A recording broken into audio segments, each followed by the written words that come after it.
Andrea Bocelli, l'un des plus grands ténors du monde, a vécu une vie inspirante, remplie de grands succès et de défis extrêmes. S'il devait souligner la plus grande tristesse de sa vie, ce serait probablement la perte totale de la vue à l'âge de 12 ans. Un événement qui a non seulement changé sa vie, mais lui a également laissé une profonde douleur qui a duré de nombreuses années. Né le 22 septembre 1958 à Lajatico, en Toscane, en Italie, dans une simple famille d'agriculteurs avec les parents Alessandro Bocelli et Eddie Bocelli, Andrea avait dès son plus jeune âge un amour pour la musique et un optimisme rare. Cependant, le destin l'a mis à l'épreuve dès le début de sa vie. Andrea est né avec un glaucome congénital, qui a progressivement altéré sa vision dès son plus jeune âge. Bien que sa famille ait essayé de l'emmener dans de nombreux hôpitaux pour qu'il soit soigné, son état ne s'est pas amélioré. La véritable tragédie s'est produite en 1970, alors qu'il avait 12 ans. Lors d'un match de football, son sport favori, Andrea a été violemment frappé à la tête par un ballon, provoquant une hémorragie cérébrale et entraînant une cécité complète. Il raconte dans son autobiographie La musique du silence qu'au moment où il a réalisé qu'il ne reverrait plus jamais la lumière, il a eu l'impression que son monde entier s'était effondré. J'entendais ma mère pleurer, mais je ne la voyais pas. C'était la première fois que je ressentais un réel désespoir, écrit-il. Cette tristesse n'est pas seulement une perte physique, mais aussi un voyage mental douloureux pour accepter le destin. Andrea a admis un jour qu'il y avait des nuits où il restait au lit, les larmes coulant silencieusement, alors qu'il pensait à des choses qu'il ne verrait jamais. Les visages de ses parents, la beauté de la Toscane, ou les sourires des gens qu'il aimait. Même s'il a plus tard transformé la douleur en motivation pour poursuivre la musique, cette tristesse reste une partie indélébile de son cœur. Ce n'était pas seulement une tristesse personnelle, mais aussi un regret pour ses rêves d'enfance brisés, une blessure qu'il portait avec lui toute sa vie, même s'il essayait toujours de la cacher avec son sourire et sa voix angélique. La carrière d'Andrea Bocelli est une histoire magique de talent, de volonté et de persévérance surmontant l'adversité. D'un garçon aveugle de la campagne toscane, il est devenu une icône musicale mondiale, avec une voix de ténor qui a touché le cœur de millions de personnes. Cependant, le chemin vers la gloire n'a pas été facile, mêlé de succès brillants, d'échecs cuisants et d'efforts qui l'ont fait pleurer à plusieurs reprises. Andrea a commencé à aimer la musique dès son plus jeune âge, en étudiant le piano, la flûte et le saxophone sous les encouragements de ses parents. Malgré la perte de la vue, il n'a pas abandonné sa passion, chantant souvent dans les églises locales et participant à des concours de chant en Toscane. Cependant, avant de devenir chanteur professionnel, Andrea a étudié le droit à l'université de Pise et a obtenu une licence en droit en 1986. Il a travaillé brièvement dans le domaine juridique, mais la musique a toujours été sa vocation. Sa grande percée eut lieu en 1992, lorsqu'il fut invité à auditionner pour la chanson Miserere de Zucchero Fornaciari. La voix chantée d'Andrea a fait une forte impression sur Luciano Pavarotti, qui est devenu plus tard son professeur et son ami proche. En 1994, Andrea remporte le Festival de musique de Sanremo avec la chanson Il mare calmo della sera, marquant le tournant qui le fait connaître au public italien. Son premier album éponyme, sorti cette année-là, est rapidement devenu disque de platine, lui ouvrant la porte à une carrière internationale. Le succès mondial est arrivé à Andrea en 1997 avec l'album Romanza, qui s'est vendu à plus de 20 millions d'exemplaires dans le monde.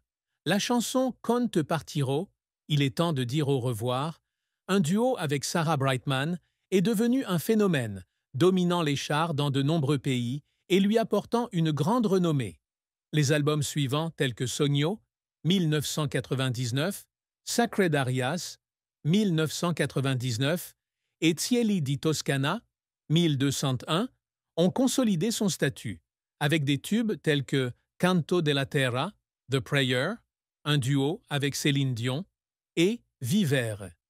Andrea ne chante pas seulement de l'opéra, mais combine également la musique pop et classique, créant un style unique qui l'a fait aimer dans le monde entier.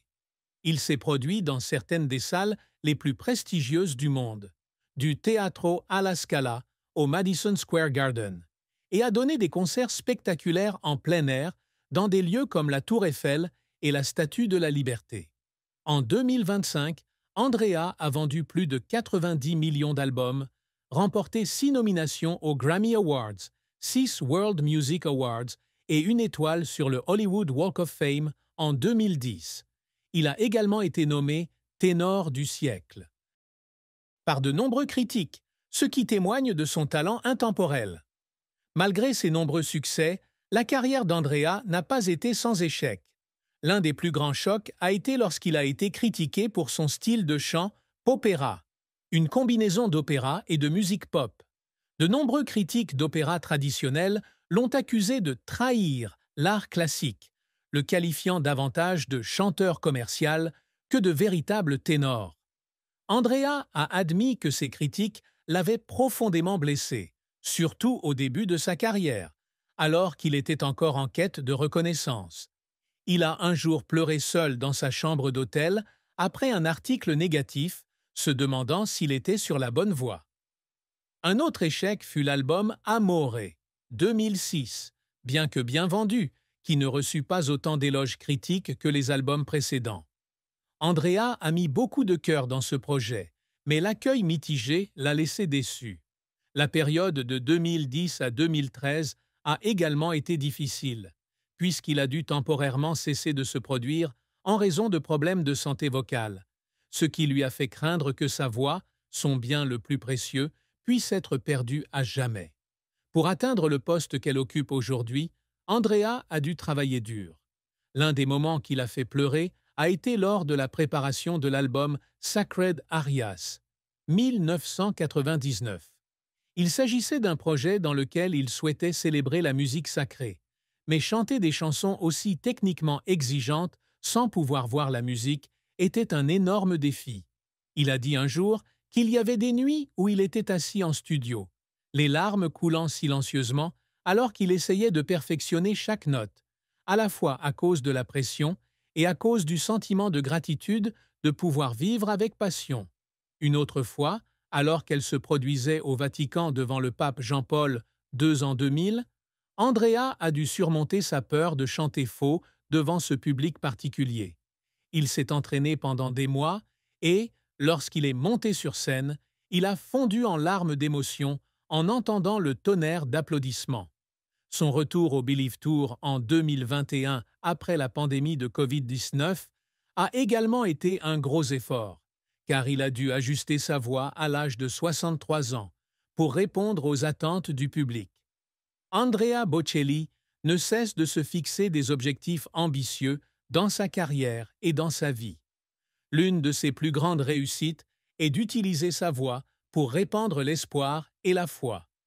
Avec des chansons comme The Prayer et Panis Angelicus, il voulait apporter du réconfort à ceux qui souffraient, en particulier à ceux qui étaient confrontés à l'adversité comme il l'avait vécu. La musique est un don que j'ai reçu de Dieu et je veux le partager avec le monde, a-t-il dit un jour. Une autre de ses réussites fut de s'établir à la fois dans l'opéra et dans la musique populaire. Andrea a toujours essayé de prouver que l'opéra n'est pas seulement destiné à l'élite, mais peut atteindre toutes les classes de public. Se produire dans des opéras prestigieux et collaborer avec des stars de la pop comme Ed Sheeran et Dua Lipa témoignent de cette ambition. Il aspire également à laisser un héritage musical intemporel avec des albums comme Si, 2018, et Believe, 2020, qui prennent des mesures pour que les générations futures se souviennent de lui. De plus, Andrea s'efforce toujours d'être un père exemplaire pour ses enfants. Amos Bocelli, Matteo Bocelli et Virginia Bocelli, fille avec Veronica Berti. Il voulait que ses enfants apprennent de lui la patience, la compassion et la passion de la vie. Le duo avec Matteo sur la chanson Fall on Me était un accomplissement personnel dont il était très fier, car il voyait son fils suivre ses traces musicales. L'amour et le mariage d'Andrea Bocelli sont un voyage émotionnel, rempli de grandes joies et de profondes tristesses. Il a vécu 2 mariages, chacun laissant une marque indélébile sur sa vie. Andrea a rencontré Enrica Cenzati en 1987, alors qu'il était un jeune avocat et chantait souvent dans les bars pour gagner un revenu supplémentaire. Enrica, une douce jeune fille de Toscane, est captivée par sa voix. Ils se sont mariés le 27 juin 1992 et le mariage a donné naissance à 2 fils pour Andrea. Amos Bocelli, né en 1995, et Matteo Bocelli, né en 1997. Dans les premières années, Andrea et Enrica vivaient heureux dans une petite maison à Forte dei Marmi où il commença à construire sa carrière musicale. Cependant, la pression exercée par la renommée croissante d'Andrea a provoqué la rupture de la relation. Ils ont divorcé en 2002 après 10 ans de mariage, bien qu'ils soient restés en bons termes pour le bien de leurs enfants. Andrea a admis un jour qu'il se sentait triste et coupable de ne pas pouvoir subvenir aux besoins de sa famille, surtout en pensant à Amos et Matteo, qui devaient grandir dans une famille incomplète. Après le divorce, Andrea a trouvé un nouvel amour avec Veronica Berti, sa manager.